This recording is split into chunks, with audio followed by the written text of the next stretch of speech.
जय जय बनारस का भैया का हाल चाल हो, सब चकाचक ना।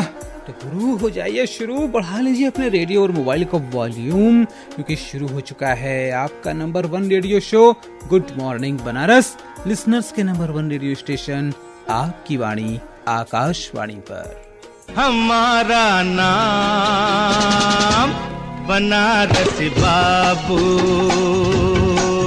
हम हैं बनारस बाबू। जी हाँ, आपके रेडियो मित्र आशुतोष यानी बनारसी बाबू के साथ। आज दिन है शुक्रवार और दिनांक है 1 सितंबर। तो आइए आगाज करते हैं आज के इस शो का। आप सभी को मेरा प्यार भरा नमस्कार, सुप्रभात, गुड मॉर्निंग। दोस्तों, राखी का त्योहार अपने पूरे आन बान और शान के साथ आया और बीत गया। सभी लोगों ने अपने अपने ढंग से हंसी खुशी के साथ इसे सेलिब्रेट किया, एंजॉय किया। मैं भी ऐसे में कल छुट्टी होने से घूमने निकल गया और पहुंच गया शहर के बीच में स्थित संपूर्णानंद संस्कृत विश्वविद्यालय, संस्कृत विद्या का केंद्र। अब कल विश्व संस्कृत दिवस भी था, तो मौका भी था और दस्तूर भी। लेकिन क्या आप जानते हैं, वहाँ के मुख्य भवन जिसका नाम सरस्वती ग्रंथालय है, ये दीवारों पर बड़े सुंदर सुंदर श्लोक उकेरे हुए हैं। वहीं एक श्लोक पर मेरी नजर पड़ी और मैं एकदम सोच में पड़ गया। वह श्लोक कुछ इस तरह था कि आलस्य ही मनुष्याणाम शरीरस्थो महान रिपुः नास्ति उद्यम समो बंधुः कृत्वा यन्नावसीदति। यानी कि मनुष्यों के शरीर में रहने वाला आलस्य ही उनका सबसे बड़ा शत्रु होता है। परिश्रम जैसा हमारा कोई दूसरा मित्र नहीं होता। ये पढ़ते ही मुझे तुरंत कबीरदास जी का दोहा याद आ गया कि रात गंवाई सोए के दिवस गंवाया खाए, हीरा जन्म अनमोल सा कौड़ी बदले जाए। यानी रात दिन आलस में पड़कर हम अपना हीरे जैसा जीवन कौड़ियों के मोल में बर्बाद कर रहे हैं। ये विचार जैसे एकदम मन को झकझोर गया और लगा कि वाकई आज टेक्नोलॉजी ने आलस्य का रूप बदल दिया है। हमें लगता है हम बिजी हैं, लेकिन उसमें ज्यादातर तो बेकार की व्यस्तता होती है जिसका कोई सार्थक परिणाम नहीं होता। और तभी मैथिली शरण गुप्त जी की ये पंक्तियां भी मन में हिलोर मारने लगी। नर हो न निराश करो मन को, कुछ काम करो, कुछ काम करो, जग में रहकर निज नाम करो। यह जन्म हुआ किस अर्थ अहो, समझो जिसमें यह व्यर्थ न हो। कुछ तो उपयुक्त करो तन को, नर हो न निराश करो मन को, नर हो न निराश करो मन को। आप सुन रहे हैं कार्यक्रम गुड मॉर्निंग बनारस, आपकी वाणी आकाशवाणी के वाराणसी केंद्र से। और आइए दोस्तों, अब जान लेते हैं देश दुनिया और अपने शहर बनारस का हाल समाचार।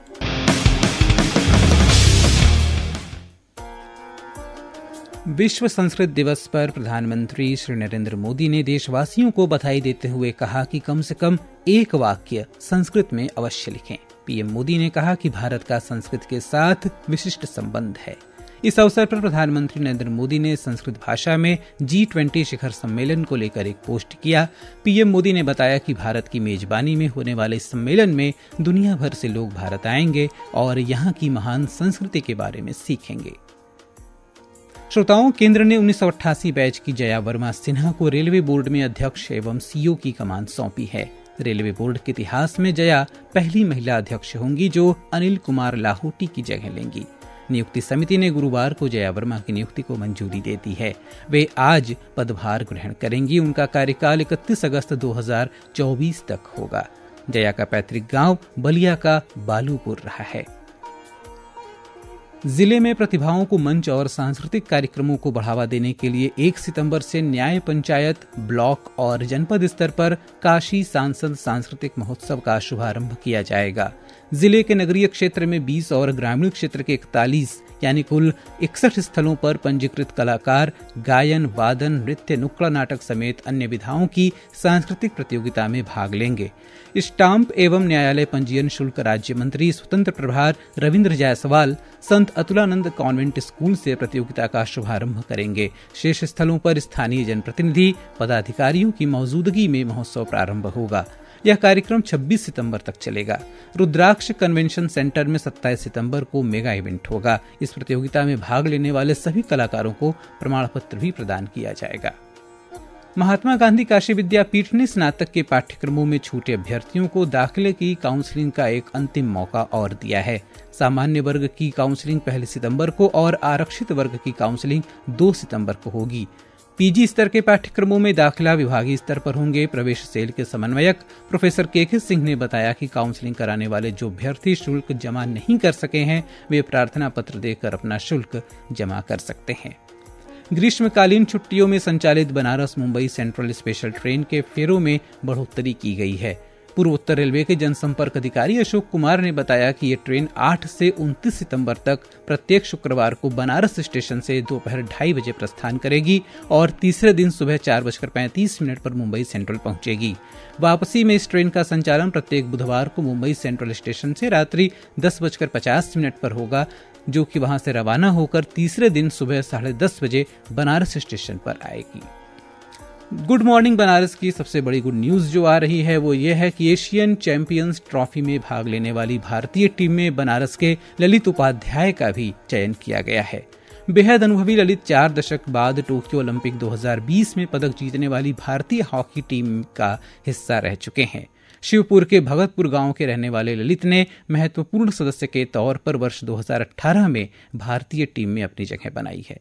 तब से लगातार वे टीम का अहम हिस्सा हैं। सभी बड़ी प्रतियोगिताओं में देश का प्रतिनिधित्व किया है, जिसके लिए वर्ष 2021 में उन्हें अर्जुन पुरस्कार मिला।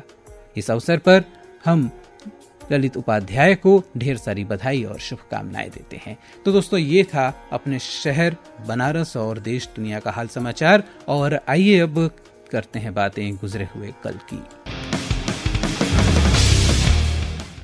आपको बता दें कि आज ही के दिन वर्ष 1947 में भारतीय मानक समय को अपनाया गया था, और आज ही के दिन वर्ष 1956 में LIC यानी भारतीय जीवन बीमा निगम की स्थापना हुई थी। आज है जन्मदिन प्रसिद्ध कवि दुष्यंत कुमार, सुप्रसिद्ध साहित्यकार डॉक्टर राही मासूम रजा और पद्म भूषण से सम्मानित फादर कामिल बुल्के का। पेशे से इंजीनियर रहे बुल्के को रामचरितमानस पर किए गए उत्कृष्ट शोध राम कथा उत्पत्ति और विकास के साथ ही साथ पहली बार अंग्रेजी हिंदी शब्दकोश तैयार करने के लिए भी जाना जाता है। और अब बातें आजकल की। दोस्तों, आज है 1 सितंबर, जिसे मनाया जाता है राष्ट्रीय पोषाहार दिवस के रूप में। भारत में इसे मनाने की शुरुआत वर्ष 1982 से हुई। इस वर्ष इसकी थीम है महिला और स्वास्थ्य तथा बच्चे और शिक्षा। राष्ट्रीय पोषाहार दिवस पर और भी जानकारियां देने के लिए हमारे साथ जुड़ चुकी हैं शहर की मशहूर युवा डाइटिशियन कंचन त्रिपाठी। तो आइए सुनते हैं वो क्या बता रही हैं। गुड मॉर्निंग बनारस के सभी श्रोतागण को मेरा प्यार भरा नमस्कार। दोस्तों, आज राष्ट्रीय पोषण दिवस है और भारत सरकार ने इसे अब पूरे सितंबर माह के लिए लागू कर दिया है, सिर्फ शुरुआती 1 सप्ताह के लिए नहीं। तो हर वर्ष इस सितंबर माह का उद्देश्य अधिकाधिक लोगों को पोषण के प्रति राष्ट्रीय मंच से जागरूक करना होता है। दोस्तों, इस समय डेंगू, मलेरिया, आई फ्लू जैसे संक्रामक रोग फैले हुए हैं, साथ ही साथ बारिश का मौसम है और इस मौसम में हमारी रोग प्रतिरोधक क्षमता तथा पाचन प्रक्रिया कमज़ोर हो जाती है। तो खान पान में हम किन ज़रूरी चीज़ों का ध्यान रख सकते हैं कि हमारी इम्यूनिटी जो है वो मजबूत रहे और शरीर रोगों से लड़ने के लिए तैयार रहे, उनसे बचाव के लिए तैयार रहे। तो आइए सबसे पहले बात करते हैं हमारे पाचन तंत्र की। तो इस मौसम में तो सबसे पहले दोस्तों, आप जितने भी जंक फूड, फास्ट फूड है, तैलीय या मसालेदार गरिष्ठ भोजन है, उन्हें अवॉइड करें और हल्का और सुपाच्य भोजन खाएं, जैसे खिचड़ी, सूप, सब्जियां, दाल, इनका इस्तेमाल, उबली सब्जियां, इनका इस्तेमाल ज़रूर खाने में करें। पाचन तंत्र को बेहतर बनाने के लिए फाइबर भी बहुत ज़रूरी होता है। तो अपने डाइट में फल, सलाद, स्पेशली मिलेट्स, इनका ज़रूर इस्तेमाल करें। तो मिलेट्स में आप इस मौसम में क्या खा सकते हैं? ज्वार, रागी, सांवा, कोदो और भी बहुत सारे मिलेट्स हैं जो इस मौसम में उनका आप उपयोग कर सकते हैं। खाने के बाद दोस्तों सौंफ, अजवाइन, अदरक और काला नमक, इनका इस्तेमाल कर सकते हैं आप अपने पाचन प्रक्रिया को बेहतर बनाने के लिए। और सुबह की चाय की जगह सौंफ के पानी को उबालकर उसका पानी पीजिए, इससे भी आपका डाइजेशन बेहतर रहेगा। अब बात करते हैं आपके इम्यूनिटी की। इम्यूनिटी के लिए जो सबसे महत्वपूर्ण 4 विटामिन हैं वो है vitamin A, vitamin C, vitamin D और विटामिन ई। तो ये सारों जो विटामिन है ये आपके पास जो खाने की चीज़ें मौजूद हैं उनमें ही उपलब्ध हैं। विटामिन ए के लिए आप गाजर, दूध से बने पदार्थ, संतरा, आम, पपीता इनका उपयोग करिए। विटामिन सी के लिए आप जितने भी खट्टे फल हैं, आंवला, नींबू, टमाटर इनका उपयोग कर सकते हैं। दोस्तों, बहुत ही रोचक जानकारी आपके लिए है कि शोध के मुताबिक विटामिन डी सांस से संबंधित संक्रमण और वायरल संक्रमण को रोकने में प्रभावशाली साबित होती है। तो विटामिन डी का सबसे अच्छा स्रोत है सुबह के सूरज की रोशनी, और खाने में मशरूम आप इनका उपयोग कर सकते हैं विटामिन डी के लिए। और विटामिन ई के लिए जितने भी ड्राई फ्रूट्स और नट्स हैं, सीड्स हैं, उनका इस्तेमाल कर सकते हैं, जैसे बादाम, मूंगफली और कीवी हो गया फल में, और सूरजमुखी के बीज हो गए, सब्ज़ा हो गया और अलसी के बीज हो गए। ये सभी चीज़ें आजकल मार्केट में उपलब्ध हैं आसानी से। आप इनका इस्तेमाल इम्यूनिटी के अपने बेहतर को अच्छा बनाने के लिए कर सकते हैं। अगर आप ये चीज़ें नहीं करना चाहते तो आपके किचन में ही मसाले उपलब्ध हैं, हमारे भारतीय मसाले, लौंग, इलायची, दालचीनी, इनका उपयोग करके आप काढ़ा सूप तैयार करिए और इसको पीजिए और अपनी इम्यूनिटी बेहतर बनाइए। बाहर का खुला भोजन ना करिए, पानी हमेशा उबाल के पीजिए, अपने आसपास साफ सफाई रखिए, और कटा हुआ फल या सलाद आपने बहुत देर तक रखा है तो उसको इस्तेमाल ना करिए। उसमें माइक्रोब्स के जो है ग्रोथ की बहुत ज़्यादा चांस होती है जो आपको नुकसान कर सकती है। तो दोस्तों, हमेशा किसी आहार विशेषज्ञ के संपर्क में रहें ताकि आपकी आहार और स्वास्थ्य संबंधी जानकारी आपको प्राप्त होती रहे। इसी के साथ दोस्तों, स्वस्थ रहें, मस्त रहें। धन्यवाद। अभी आप सुन रहे थे डाइटिशियन कंचन त्रिपाठी को। हमसे जुड़ने के लिए आपका बहुत बहुत धन्यवाद मैम। और आइए दोस्तों, अब चलते हैं अपने अगले सेगमेंट की ओर, जिसका रहता है आपको बेसब्री से इंतजार और जिसका नाम है काशी कथा। जी हाँ, काशी कथा। और इस अंक में आज हम जिस मोहल्ले की बातें करने जा रहे हैं उसका नाम है जगतगंज। नगर के चेतगंज थाना क्षेत्र का जगतगंज नामक मोहल्ला गत 2 सदियों से काशी के इतिहास में शिक्षा की दृष्टि से विशिष्ट स्थान रखता है। ऐतिहासिक ग्रंथों के अनुसार सम्राट अशोक ने सारनाथ में धर्मराजिक स्तूप भी बनवाया था। सन 1794 में बनारस के कुछ लोगों ने इस जगतगंज मोहल्ले को बचाने निर्माण के लिए इस स्तूप को खोद दिया था, इसके ईंटों के लिए। इस मोहल्ले के पश्चिमोत्तर भाग में लगभग 67 एकड़ के भूखंड पर फैले हुए भारतीय प्राच्य विद्या और संस्कृत शिक्षा के विश्व विश्रुत केंद्र संपूर्णानंद संस्कृत विश्वविद्यालय का स्थापना हुए अभी मात्र कुछ वर्ष हुए हैं, लगभग 50 वर्ष। लेकिन इसकी आधारभूत संस्था राजकीय संस्कृत कॉलेज का 167 वर्षीय निजी इतिहास अत्यंत गौरवपूर्ण रहा है। ईस्ट इंडिया कंपनी के रेजिडेंट जोनाथन डंकन के प्रस्ताव पर लॉर्ड कॉर्नवालिस की स्वीकृति से सन 1791 में यहाँ राजकीय संस्कृत कॉलेज की स्थापना हुई। इसके पहले प्राचार्य पंडित काशीनाथ थे। स्थापना काल से ही वेद, वेदांग और संस्कृत में गंभीर अनुसंधान परक शिक्षा के लिए प्रयासरत इस विद्यालय के प्राचार्य पद को सर गंगानाथ झा, पंडित गोपीनाथ कविराज जैसे भारतीय विद्वानों के अलावा Shri J Muir, doctor J R. Valentine, doctor T H. Griffith और डॉक्टर आर्थर वेनिस जैसे अंग्रेज संस्कृतज्ञों ने भी सुशोभित किया और विकास के अनेक कार्य भी किए।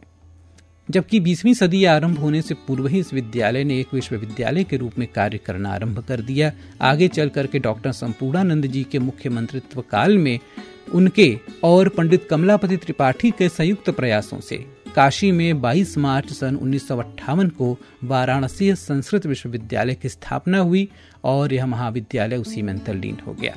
विद्यालय के अंतिम प्राचार्य पंडित कुबेरनाथ शुक्ल थे, जिन्हें नवनिर्मित विश्वविद्यालय का पहला रजिस्ट्रार बनाया गया और ICS श्री आदित्यनाथ झा इसके पहले उपकुलपति बने।